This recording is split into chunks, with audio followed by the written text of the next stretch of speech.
comigo, mas estou tentando me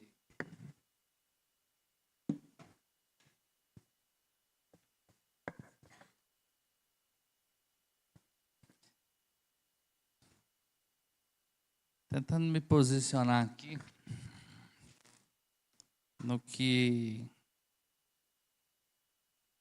eu tinha me organizado a falar. Não tem tanto a ver com o tempo, né? Principado é potestade, o relógio é o ponteiro grande e o pequeno do relógio, mas de discernir o que o Senhor quer fazer conosco agora. Porque foram muitas coisas trazidas, né? Desde o começo, o Carlos falando de Obed-Edom, falando das crianças, um monte de testemunhos, muitas coisas sendo lançadas. E eu quero ler o texto que eu tinha preparado, e não está virando uma técnica, não é mais uma artimanha, mas aí, conteúdo, vocês vão ter que vir domingo que vem para pregar. E eu quero só ler esse aspecto, porque eu acho que o texto tem a ver com aquilo que foi gerado para a gente discernir aquilo que Deus já falou hoje no louvor, aquilo que Deus já falou no coração com a rotina da igreja, com a vida da igreja, com a perspectiva da questão da igreja. E então, que Deus nos dê graça e misericórdia aqui. Efésios capítulo 1, quero ler a partir do versículo 15 até o 23.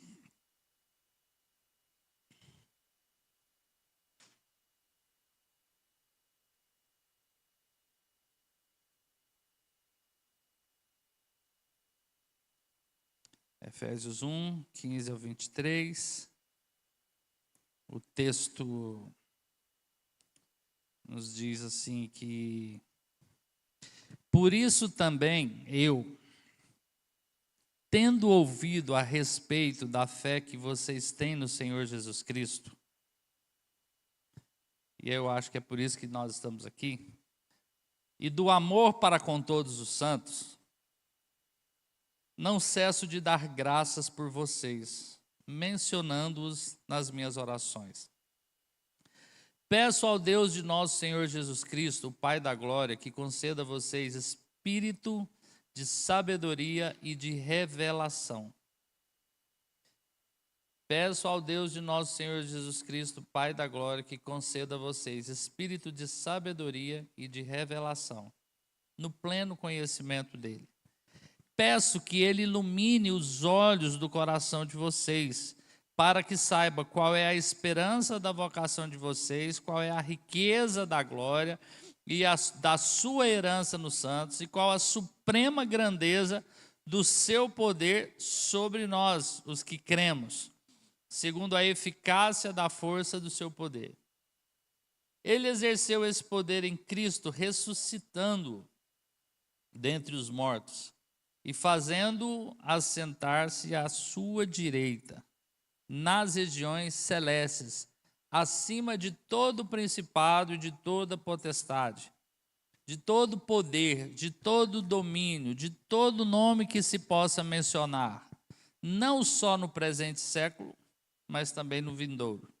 E sujeitou todas as coisas debaixo dos pés de Cristo. E, para ser o cabeça sobre todas as coisas, ele o deu à igreja, o qual é o seu corpo, a plenitude daquele que a tudo enche em todas as coisas.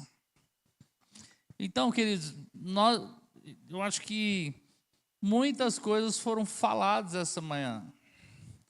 Mas dentro dessa linha de todas as coisas, da prática da Obed-Edom, de estarmos no culto, de estarmos na igreja, de virmos para a reunião, de termos um tempo na oração,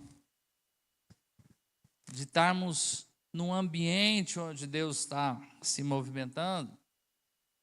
Nós tivemos uma reunião sábado passado sobre o Ministério do Senhor, sábado ontem Nós estamos tendo a reunião com um grupo de pastores ligado ao Ticum aqui na comunidade no último sábado.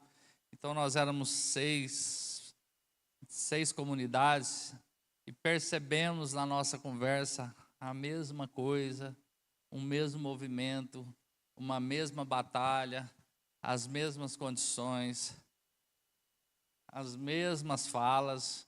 Você não sabe se fica alegre porque o problema não é só nosso, se você entra em desespero porque o problema está geral. E nós começamos a conversar aqui sobre o que Paulo está escrevendo para uma igreja que conhecia a doutrina. Paulo está escrevendo para uma igreja que discernia as coisas, que vivia espiritualmente uma experiência de salvação. Quando nós vamos para Apocalipse, que você vê o texto da igreja de Éfeso, Paulo está escrevendo para pessoas que tiveram experiências genuínas com Cristo, que eles sabiam discernir entre o bem e o mal, eles sabiam separar o que era de Deus e o que não era de Deus, quem era apóstolo, quem não era, eles sabiam julgar as coisas. Paulo está escrevendo para uma igreja que, ao mesmo tempo que ela vivia e tinha essa sabedoria de doutrina, como nós aqui hoje, se nós formos sentar e falar da Bíblia, a maioria sabe todos os princípios da salvação, a maioria sabe os princípios e as bases bíblicas. Está faltando muito fundamento, porque com o tempo parece que o evangelho foi sendo diluído, né? A internet, os movimentos, a perspectiva do resultado natural e a venda de uma mensagem de que você vem para Deus, sua vida vai ser resolvida. E aí muita gente vê e a vida não foi resolvida, ou ele ficou frustrado, ele não tem coragem de ir para o mundo, porque ele tem medo de ir para o inferno. Mas se o inferno não tivesse na parada, por mais que não se possa falar nele, aí muita gente talvez está em outro lugar. Paulo está falando com uma igreja que sabia separar as coisas do falso do errado. Mas Paulo ora por essa igreja. E eles não estão orando com incrédulo. Ele não está falando com ignorantes. Ele está falando com crentes que ouviram a palavra, que aceitaram a palavra, que já foram selados com o Espírito Santo, que já foram cheios do Espírito e que tinham total condição de discernir quem é Deus e o que Deus está falando e a presença de Deus. Mas era uma igreja que não estava experimentando isso. E da onde que eu falo? E lá em Apocalipse, Deus fala: eu tenho uma coisa contra vocês. Vocês perderam o seu primeiro amor. E aí a gente acha que primeiro amor é assim. Não, primeiro é Deus. Muita gente acha que primeiro amor é aquela primeira experiência que você teve lá atrás. Você fala, vou voltar ao primeiro amor. Não é quando você teve um encontro com Cristo que foi a experiência lá atrás. Quando Deus fala, você perdeu o primeiro amor, você perdeu de vista o centro da sua vida. O principal, a fonte, a primícia, o fundamento, aquele por quem Barnabé pegou todos os seus bens, vendeu e doou, aquele por quem Pedro, que a gente, aqui é uma igreja de Pedros, né? Aqui tem Pedros e Pedras de intensidades, mas que mesmo na sua limitação de negar Cristo, largou tudo e o seguiu. Aquela mensagem que fez com que homens deixassem suas perspectivas naturais para servir a Deus. Então Paulo está falando com pessoas assim, e está falando conosco. E ele está dizendo, olha, por isso eu tenho ouvido a respeito que tem a fé de vocês. E eu estou querendo dizer para vocês que eu, lendo esse texto, eu pensando na comunidade, tive muito temor em preparar uma palavra para saber que eu estou lidando com gente que tem fé em Cristo, que não são ignorantes, que já são filhos de Deus. Não vamos entrar no mérito que tipo de filho estamos sendo, porque o propósito não é nós nos ficarmos nos julgamentos, mas a respeito que vocês têm e do amor para com todos os santos. Uma vez uma pessoa chegou aqui e falou assim: não pode ser não, você não é família. O irmão tá me julgando, veio brigar comigo e sem saber. Eu falei, gente, isso é pura família. Se tem um negócio que o único lugar que você não vive a aparência de coisa tudo boa é família. Família é onde o cara se acha no direito de enfiar o dedo na sua vida, que o irmão mais velho vai falar com a irmã mais nova, quem você pensa que você não é meu pai, você está me julgando, que conhece. Família é o lugar onde existe uma liberdade que precisa ser amadurecida. Porque, cara, nós somos família, né? Eu chego no momento de oração, tem mais gente lá fora que a gente aqui, eu quero matar. Porque qual é a coisa que te deixa insano Deus estar presente e eu preferi lá de fora?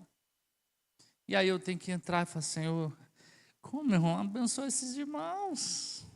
Jesus. E eu não tô, eu tô falando, a gente vai falando de sentimentos, porque tem a carga, nossa, da religiosidade, de falar, cara, não é possível. E aí ontem na reunião aqui dos pastores, um outro pastor conversando, cara, e a gente vai para a mesa, senta, aconselha, e aí sai de lá feliz, falando assim, nossa, irmão, entendeu, vai dar tudo certo. E aí na segunda-feira ele não entendeu nada. Eu falei, você podia parar de falar da minha igreja, meu querido. E eu falei, e o senhor foi mostrando, falei, não entendeu. Porque às vezes nós, pastores, estamos querendo consertar o comportamento dos irmãos. E os irmãos têm uma expectativa, por mais que não, de que a gente vai fazer isso. E eu não quero te dar a esperança de que nós vamos parar de tentar fazer. Não vamos mesmo. Mas a gente não brinca de pastorear. E pode ser que a gente vai errar mais que acertar. Mas o nosso erro é querer consertar você para colocar do jeito que a gente acha. E você achar que a gente vai fazer algo, e eu estou precisando organizar o raciocínio aqui, está tudo fora ali, e a gente vai fazer algo que vai, de alguma forma, transferir a nossa responsabilidade da decisão da sua vida, que é sua em Deus. Então, o nosso papel não é consertar a sua vida, mas é arrancar você da onde você estiver, que seja quebrando as pernas, que seja até machucando, para levar para a presença de Cristo. E por isso nós, semana passada, o Senhor tem falado ainda comigo, e na reunião de pastores de 6 igrejas, a mesma expressão, limpar entulhos, resgatar fundamentos. Eu falei, não pode, esse cara estava aqui na reunião, ele pegou a gravação. Deus está num tempo de nos chamar, gente que crê, gente que teve experiência com Ele, gente que foi selado pelo Espírito Santo, gente que foi adotado como filho. E quando a gente fala que gente foi adotado como filho, a gente pensa assim, o cara agora é crente, vai ser perfeito. Não, gente, tem trem que dá mais trabalho que filho. É ou não é? Gente, não tem coisa que toma mais tempo, que tira sono, que dá mais trabalho do que filho. Então, Deus não tem problema com o trabalho que nós estamos dando nesses dias.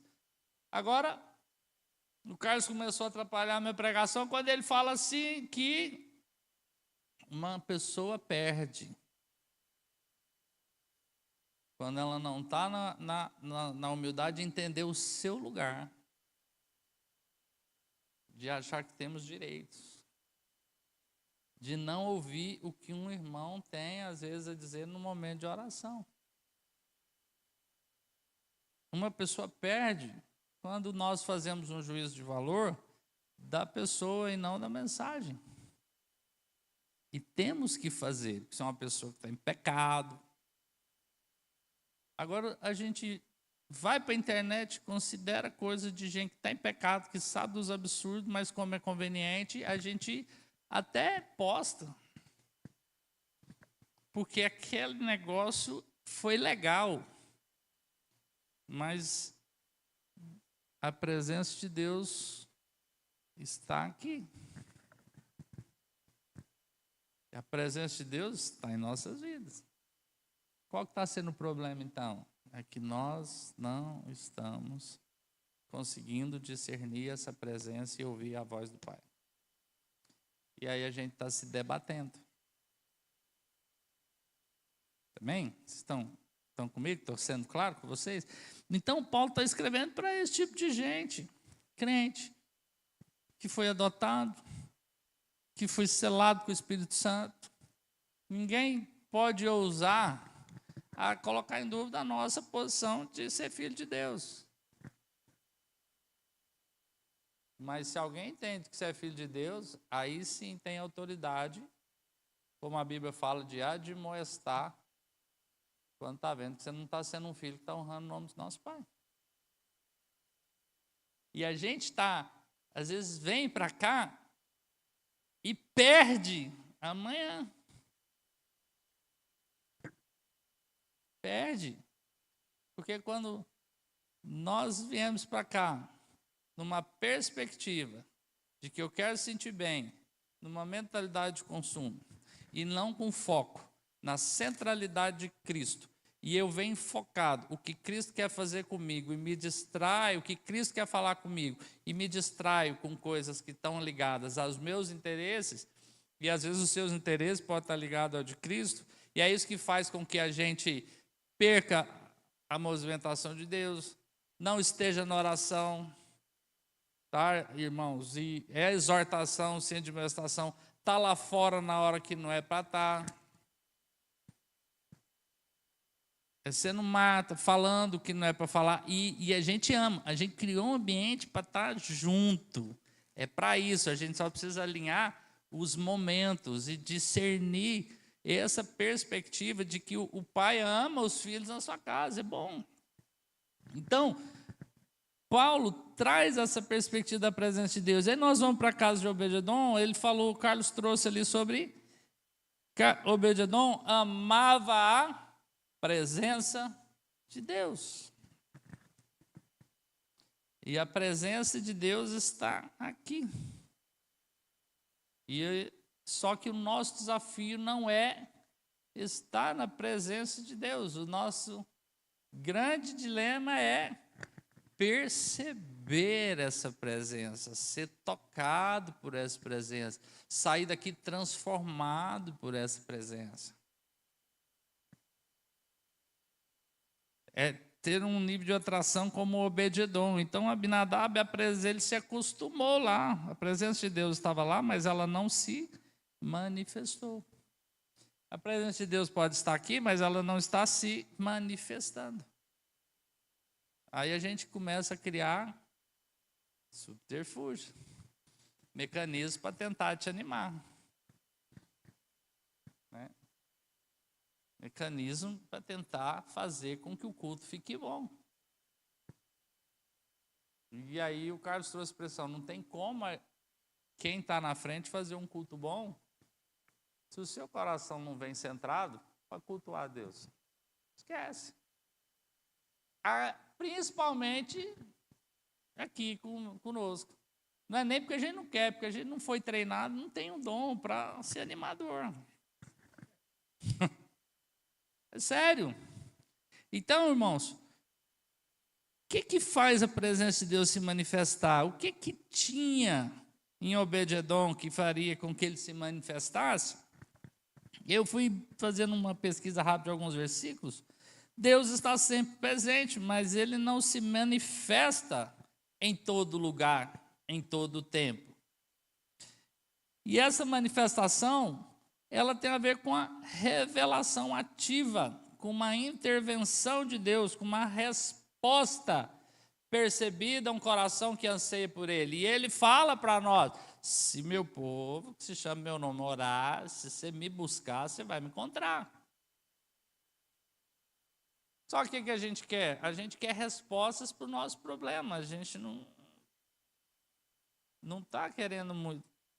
Eu estou aqui com dificuldade, porque eu estou medindo as palavras para a gente reconsiderar alguns conceitos. Está querendo, porque se você está aqui, eu creio que você está querendo. Amém? Então, ao mesmo tempo, a gente fala assim, a gente não tem discernimento, o povo não quer, o povo despreza. Se não tem discernimento, como é que vai desprezar uma coisa que tem discernimento? E eu acho que a falta de discernimento é muito pior do que a de desprezar. Eu não sei qual que é a pior. Então, o que faz a presença de Deus se manifestar se nós estamos aqui, se nós queremos, se nós estamos buscando? Quando eu briguei com o Sérgio para pôr o Paulo para dentro, falei, não é possível.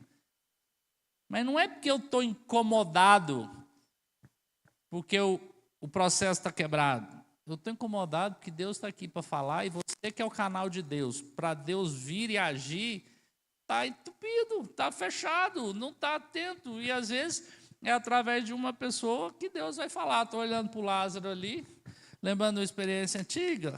Lembra, Lázaro? Que ele tomou uma chamada de um profeta que tinha o quê? Tinha 3, 4 anos, Caleb. A gente conversando no telefone, eu no shopping. E aí, assim, a gente conversando, falando de... Né?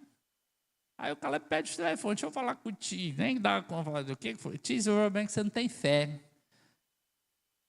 Eu olhei para aquele, dá isso aqui, menina abusada. Falei, não, Lázaro, não sei o que. Ele falou, Deus falou comigo. Tchau, prof. Né?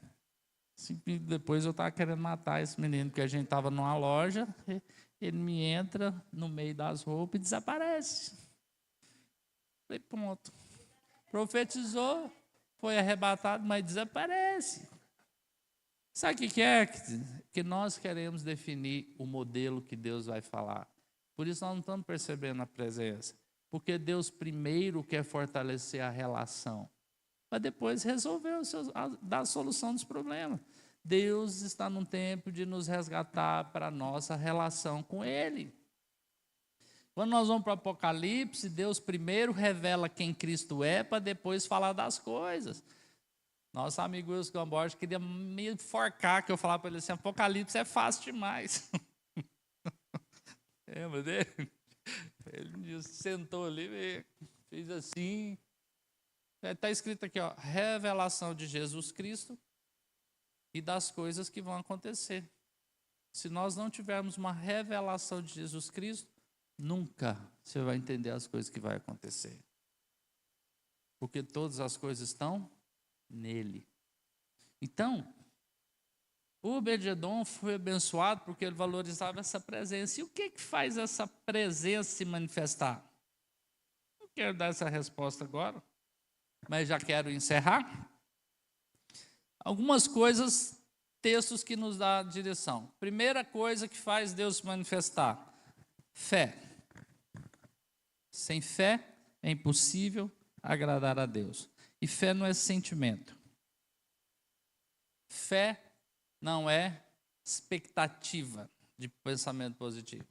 Fé é a certeza de quem Deus é e que Ele cumpre o que promete.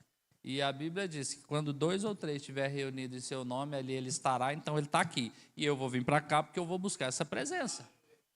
Então ela vai manifestar. Se não está manifestando, está faltando uma fé.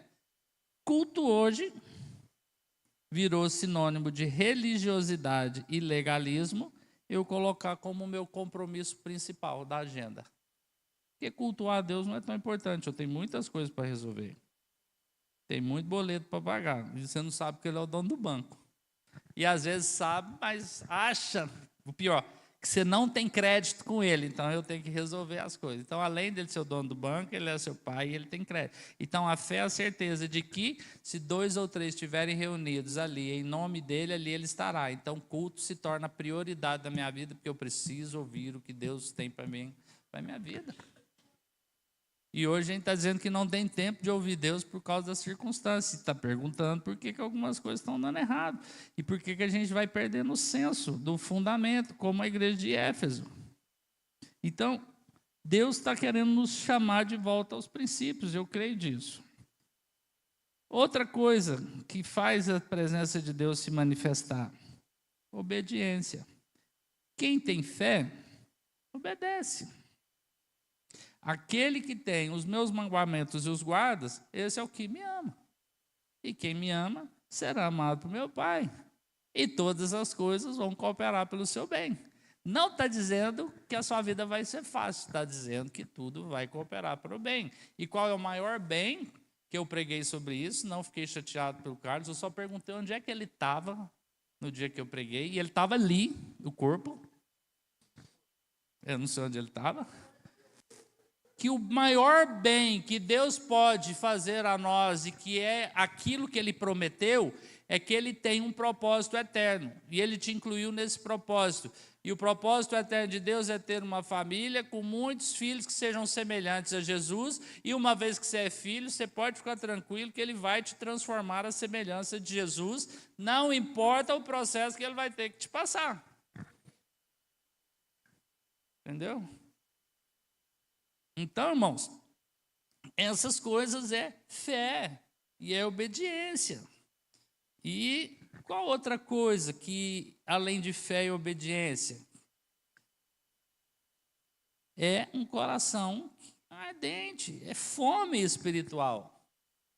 Fome. Jeremias fala para nós: vocês me buscarão e me acharão quando vocês me buscarem de todo o coração. A mesma Bíblia diz que a alma farta pisa o favo de mel. Está na hora de pensar se nossa alma não está farta. E às vezes está sendo farta com um alimento errado. Não é isso, doutora Rebeca, doutor Valério? Tem muita gente aí que está com aparência de bombado, está doente. É, não é? Não é por aparência, tem muita coisa. Então, fé, obediência e fome espiritual. E humildade. Tiago diz que Deus resiste aos soberbos. A gente vem para cá para orar e está pedindo a presença de Deus para quê? A gente precisa saber para quê. Por quê que a gente está querendo a presença de Deus. Mas dá graça aos humildes, cheguem-se a Deus, e Ele chegará a vocês. Isso é promessa. Isso é promessa. Deus está nos chamando a nos chegar a Ele. Então, Deus não aparece porque você quer muito. Deus não se manifesta porque você sente muito. Deus não se manifesta porque nós temos um bom culto.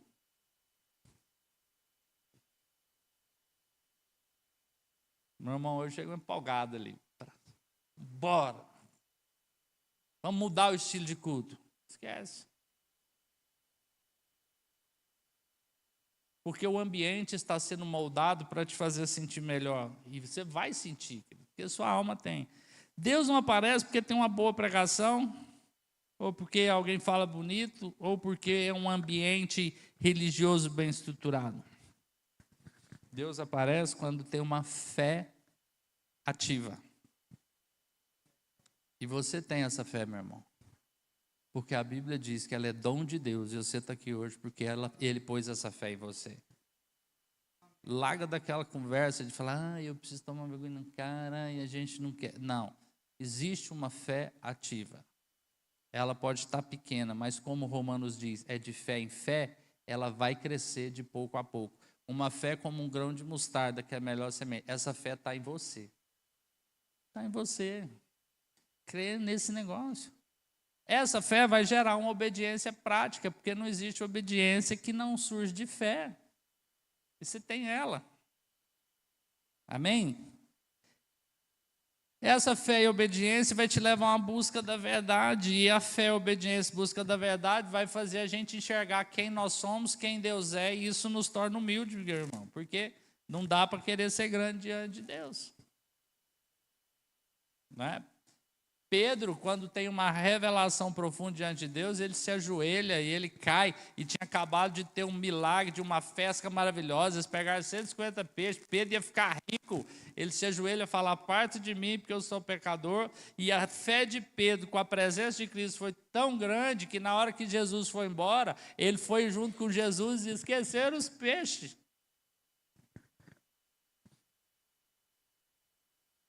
Uma fé que Deus fala assim, confia em mim. Você pensa, Deus, eu confio em você. O Senhor vai me dar o dinheiro que eu estou precisando. Não. Confia em mim.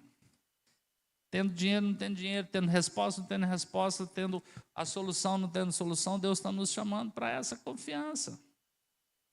E essa confiança vai gerar em nós o que? Vida abundante. E é para isso que nós fomos salvos. Então, aqui está escrito: eu peço a Deus de nosso Senhor Jesus Cristo, Pai, que Deus dê espírito de sabedoria e revelação no pleno conhecimento de Deus, que Deus ilumine os olhos do seu coração, para que saiba qual é a esperança da vocação de vocês e a riqueza. Sabe o que eu quero te desafiar essa manhã? Tudo aquilo que você está vendo, uma das outras formas que Deus se manifesta é amar a igreja. Porque Ele amou a igreja ao ponto de dar a vida por ela. Então, se tem algo que está errado, para de falar mal e começa a orar pela igreja. E não é só daqui não, de quanto é lugar. Porque a gente acha que se nós estamos falando mal do outro, a gente está certo. E eu não estou falando da gente corrigir as coisas que estão erradas. Porque aqui nós damos essa liberdade. Agora, há uma coisa que nós precisamos, e que eu creio que é o que está faltando, e eu creio que é o que Deus está nos chamando. Ele nos salvou. Eu já falei sobre isso domingo passado, de que eu queria que você ouvisse. Quem não ouviu a palavra domingo passado, ouvisse. De que você foi salvo, para que você foi salvo. Mas tudo isso que nós estamos trazendo aqui, está em ordem o raciocínio, irmãos? Conseguiram entrar? Nós não vamos romper se não vier da parte de Deus espírito de sabedoria, de revelação, e se os olhos do seu coração não forem iluminados pelo poder do Espírito Santo. Esquece. Então a gente vai precisar sair de cima do muro. Porque tem uma historinha que a mulher estava em cima do muro, querendo viver o melhor dos dois mundos. Os anjos em desespero, missionários falando, desce, desce, desce, desce, os demônios caladinhos. Os caras falaram, vocês não me querem, não? Porque os demônios estão tudo me chamando, gritando, tentando me buscar, e os demônios estão caladinhos. Eu falei, porque o muro é nosso. Isso é nosso. De estarmos, mas a gente precisa ficar insatisfeito com a nossa realidade. Você não vai ficar. A minha esperança agora é que o Espírito de Deus gere consciência em nós que eu preciso, urgente, desesperadamente, de um Espírito de sabedoria que vem do alto, de um Espírito de revelação de Deus.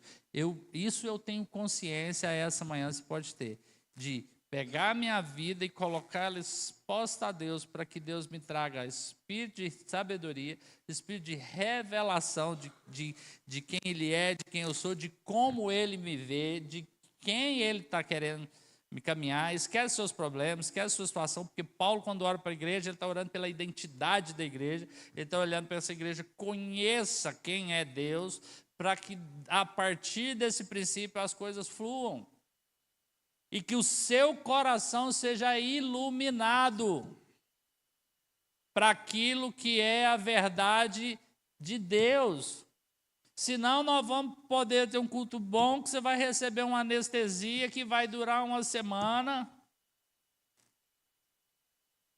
Mas vai causar um dano lascado. Né? Essa semana eu fiz a cirurgia com o DDL, ficou anestesiado. E você fica normal e vai mordendo no canto, sabe? A hora que a anestesia passa, está destruído. Muitos de nós estamos anestesiados com coisas. Mas eu quero convidar você a orarmos agora. Todos. Se há alguma coisa. Não tem oração certa, não tem oração errada. A oração certa, se você entendeu, fala, Deus, eu preciso. E lembra, eu já tenho espírito de sabedoria, que eu tenho 30 anos de crente. Você pode ter 30 anos de crente e não ter sabedoria nenhuma, pode ter perdido o espírito de revelação. Agora eu creio que hoje Deus está nos chamando para uma nova fase. Talvez tudo aquilo que a gente recebeu até hoje foi bom. E aí eu quero falar sobre essa sabedoria, essa revelação. Revelação de Deus não é trazer coisa nova que você não sabe. Revelação de Deus é pegar a informação que já está na sua mente e fazer ela viva no seu coração. Isso é a revelação. É aquilo que já foi estabelecido. Amém, querido? Eu queria que nós tivéssemos esse tempo de oração. Falar, Deus, você tem essa fé. Ela pode ser não estar vendo porque ela é pequena.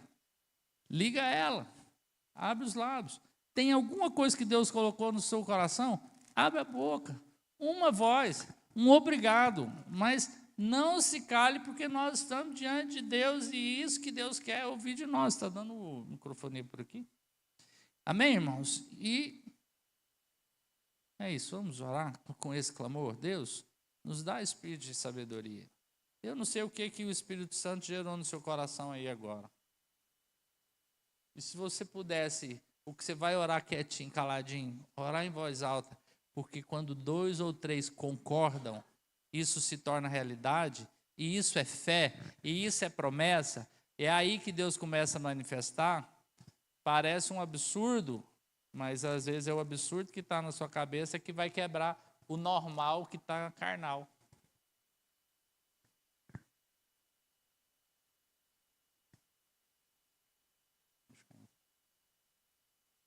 Não vai ter música, vamos ter.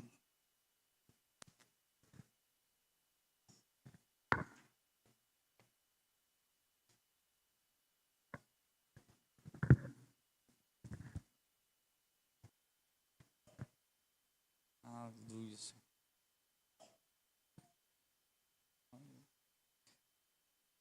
Senhor, nos dá espírito de gratidão, espírito de revelação, espírito de sabedoria, espírito de revelação. Ilumina os olhos do nosso coração, Senhor. Nos dá espírito de gratidão com tantas coisas que o Senhor já nos deu. Quando a Vandir ora, Senhor, nós precisamos estar insatisfeitos de termos tanto e essas coisas estarem inoperantes, Deus.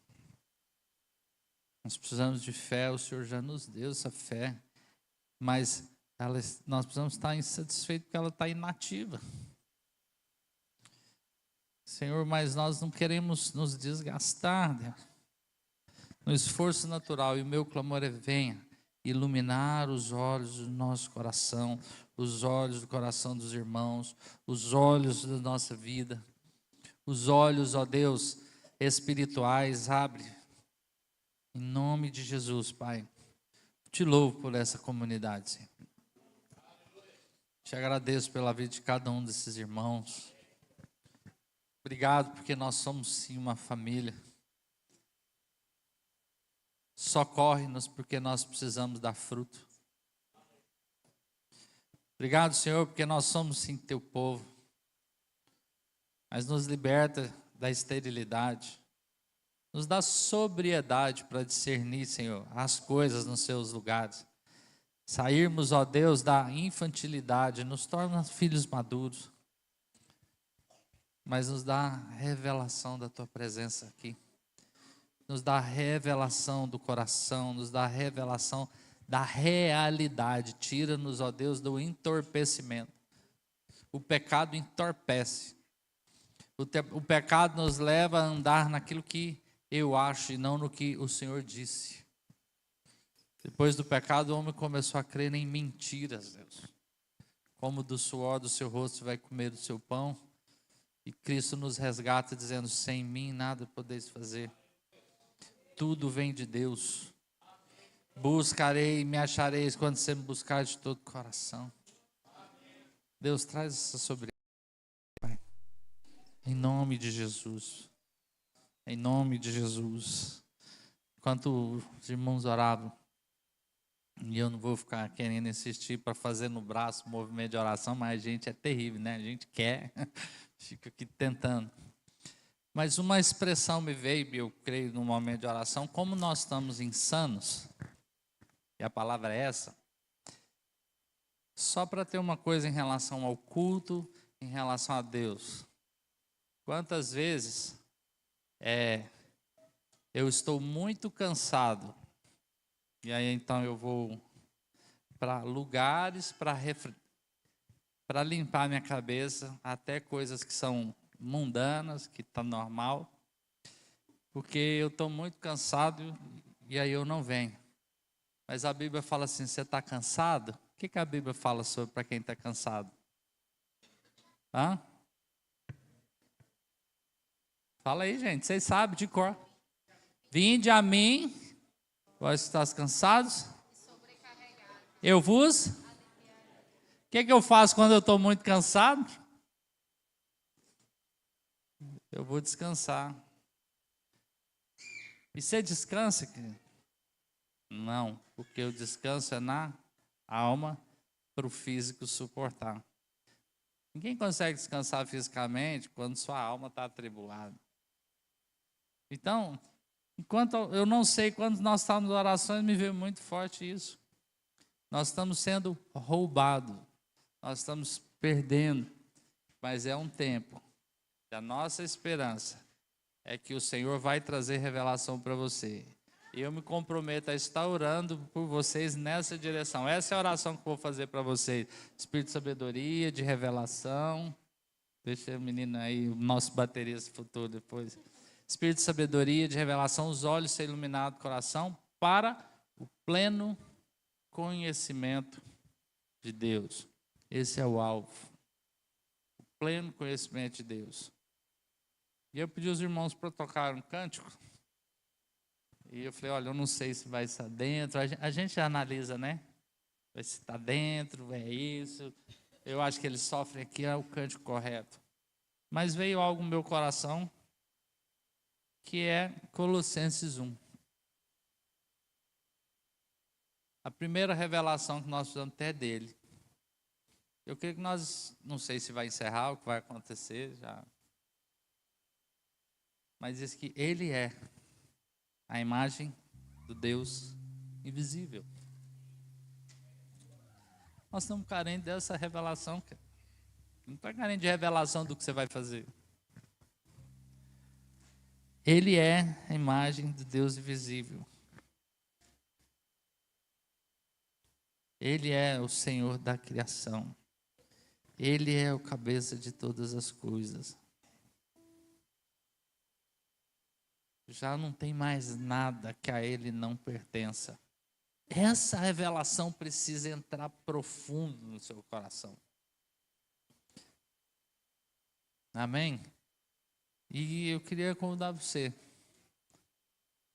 a ficar em pé, a celebrar a Deus. Lembrei do Haroldo, falei assim, não estou sentindo no meu espírito cantar não, mas a gente começa na alma mesmo, vai na fé e na obediência. Pelo menos o esforço para ser um agora. Nós aplicar no nosso coração a celebrar a Deus, enquanto nós cantamos esse cântico em adoração. Se você está disperso, fala, Deus, me traz. Revela. Você consegue cantar e consegue orar ao mesmo tempo. Essa é uma riqueza do espírito e alma que está aí, até eles falarem uma coisa só. Mas Deus, vamos honrar o Senhor com esse cara. E como o foco era espírito de sabedoria e revelação, os olhos serem iluminados, essa é a revelação que nós precisamos.